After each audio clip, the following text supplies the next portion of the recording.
Noong pre-colonial period ng Pilipinas, ang mga katutubong kultura ng mga sinaunang Pilipino ay may malalim na kasaysayan at kayamanan.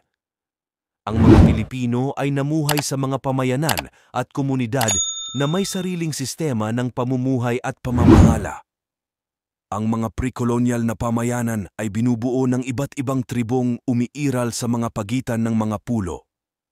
May mga malalaking pangkat tulad ng mga Bisaya, Tagalog, Ilocano at iba pa, at mayroon ding mga tribong mga lik ng Igorot, Maguindanao, Tausug at marami pang iba.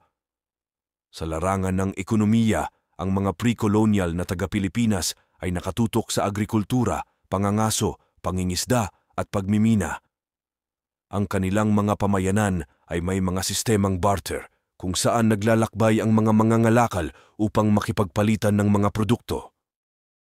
Ang mga Pilipino ay sumasalunga rin sa malalayong pangangalakal kung saan naglalayag sila patungong ibang mga lugar tulad ng China, India at Arabia. Sa aspeto ng kultura at lipunan, ang mga pre-colonial na Pilipino ay masasabing may malalim na kasaysayan sa sining, panitikan, musika at arkitektura.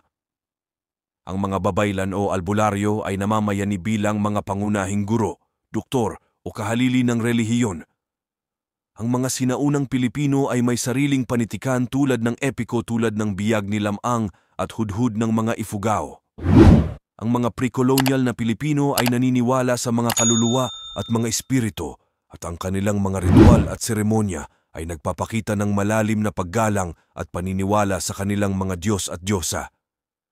Nagkaroon sila ng mga templo at tulay na nagpapakita ng kanilang advanced na arkitektura at inhenyeriya. Habang ang iba't ibang pangkat ay nagkakaroon ng mga alitan at pag-aagawan sa mga teritoryo, hindi maipagkakaila na ang mga sinaunang Pilipino ay nagtagumpay sa pagbuo ng kanilang sariling kultura, pamamahala at pagsasama-sama.